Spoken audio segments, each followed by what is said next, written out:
అంతెందుకు మనం అడవిలోకి వెళ్ళి ప్రతి రాయి వెత్తి ప్రతి తుప్పను కలిగి పెట్టి పాములు చంపం.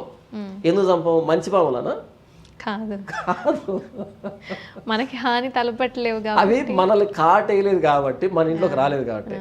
వన్స్ మన ఇంట్లో చొరబడ్డాయనుకో అప్పుడు కొట్టి చంపేస్తాం వాటిని ఎక్కడ మనకి ప్రమాదం కదా. చేకూరుతుందని. ఇది కరిచిందని చెడ్డ పాము, అది కరవలేదని మంచి పాము అని అంటామా?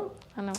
పాము పామే, పాము పామే అయితే అది మన జోలికి రాలే కాబట్టి వదిలిపెట్టేసాం. ఇది మన జోలికి వచ్చింది కాబట్టి కొట్టి చంపేస్తాం. ఇక నేనేం చెప్తున్నానంటే, పాము అయినా ఒకనొక దశలో మంచిగా బిహేవ్ చేస్తుందేమో కానీ మనుషులు చేయరు.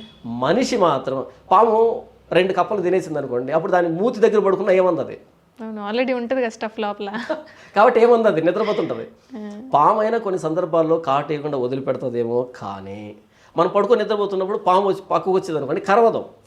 మన పక్కనే చుట్టుకుని పడుకుంటుంది. ఇదేదో ఒక పొద లాంటిది అనుకోని మనం కదిలి దాని మీద చేసినప్పుడే కరుస్తుంది అది.